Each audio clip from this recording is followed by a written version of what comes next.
Well, I certainly would like to thank the organizers for inviting me to speak.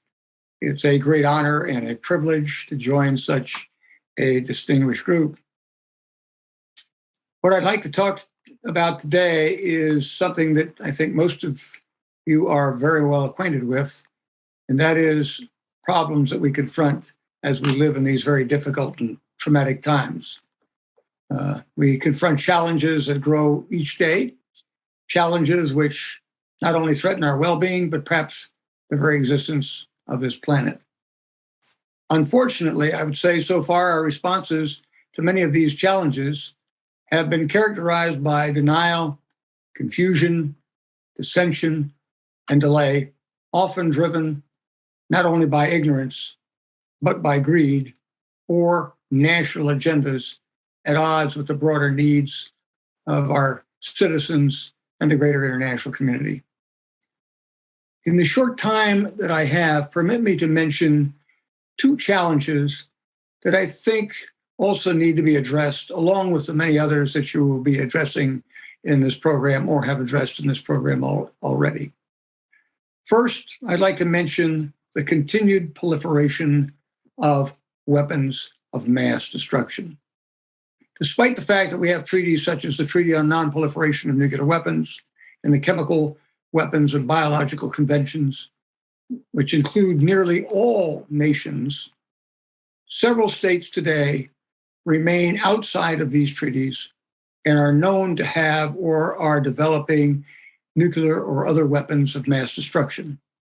And we know terrorist groups are seeking fissile materials and other components needed in the production of such weapons.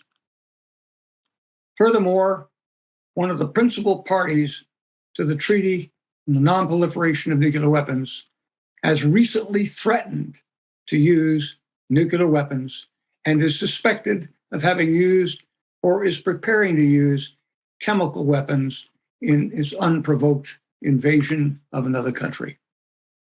Thus, the prospects, in my view, of a deliberate use of weapons of mass destruction or a use arising from escalating tensions and miscalculation are a very real and present danger, with massive casualties and long-term effects on the planet that cannot easily be measured. However, it is within our grasp to alter the current trajectories that limit human potential and threaten our existence.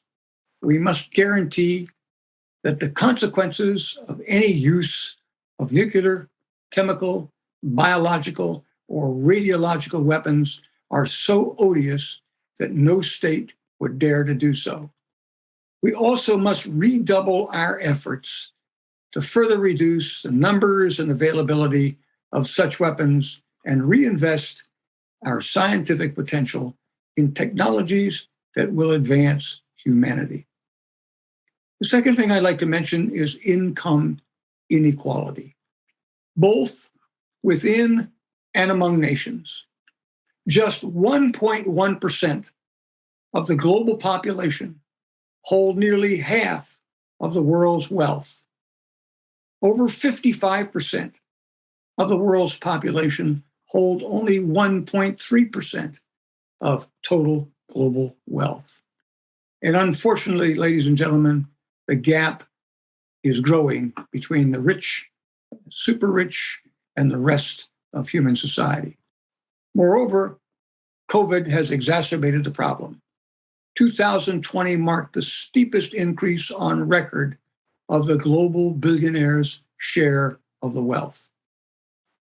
Such inequality not only breeds contempt, but also discontent among the poorest people and nations, and gives rise to conflicts within and among nations. Sadly, it also has a significantly adverse effect on economic growth that is so essential to the betterment of mankind. It is true that over the last 4 decades, extreme poverty has been significantly reduced in some parts of the world. The world economy has been growing. For many peoples and countries around the world, increased productivity has significantly reduced poverty, but many, unfortunately, remain impoverished. As Max Rosen and Esteban Ortiz Ospina noted in their article on global extreme poverty, to quote them, global poverty is one of the worst problems the world faces. Too many people often go hungry, suffer from poor health, lack basic medical care, have less access to education and vital services, and regularly have no light at night. Each day, 25,000 people, including more than 10,000 children, die from hunger and related causes. Some 854 million people worldwide are estimated to be undernourished, and high food prices resulting from climate change and unwarranted wars may drive another 100 million into poverty and hunger. Addressing income inequality, both within and between nations, may be even more difficult than dealing with the proliferation of weapons of mass destruction, because it is often driven by greed. Wealth, in and of itself, is not a bad thing. Excess capital often is reinvested in the economy and provides jobs, as well as seed corn for technological innovations that improve the human existence. However, the conspicuous accumulation of wealth in excess of need often has deleterious impacts on humanity. Those who have a lot of money make a lot of money with it. Money makes money. As a result, most of the money flows to the top of the financial pyramid and is concentrated in a few, who often are much less interested in improving the lives of the poorer segments of society, which they frequently view with disdain, than accumulating more wealth to themselves. This is what we call greed. Does anyone really need a 400,000 square foot home? That's right, 400,000 square feet. A home owned by a tycoon in Mumbai, India. And he is not alone among those who own homes that are over 100,000 square feet.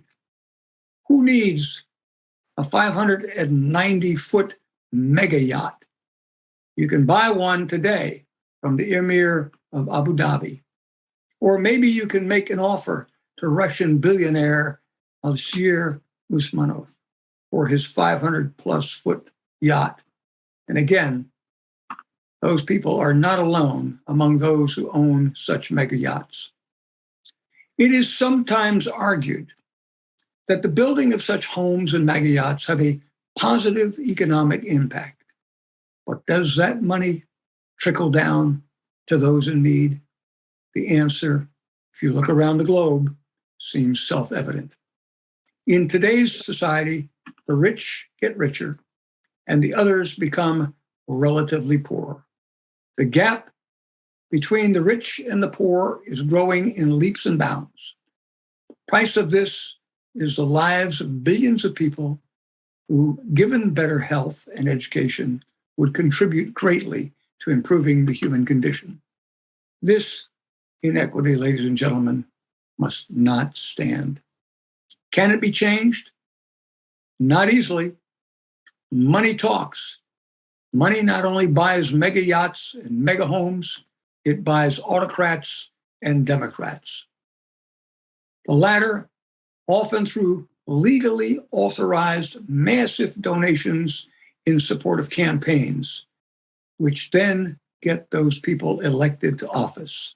And of course, while those people once elected will adamantly deny it, it strongly influences their decisions, which favor their wealthy contributors and not necessarily the general public. On the other hand, autocrats are bought directly and indirectly through corrupt practices. How else would the likes of Vladimir Putin acquire an estimated $200 billion? Such money provides autocrats with funds to pay off those who keep them in power, the oligarchs, the internal security forces, the military, as well as fund their means of repression and or buy off the public. What else would an autocrat do with $200 billion? So what can be done? We need to work toward a major change in the way we view peoples and societies. The world won't change on its own. Among what needs to be done, big money needs to be reined in. We need to respect other peoples and cultures and views that they offer that differ from our own. We don't have to agree with those points of view, but we should respect those points of view while articulating our own. We need to limit armaments and be willing to confront unwarranted, unprovoked aggression. And finally, ladies and gentlemen, we need to move beyond the narrow definition of the individual and national self-interest and think creatively about how to solve the pressing problems that threaten our future and the future of the planet. We need a more creative society. And again, thank you very much for inviting me to speak.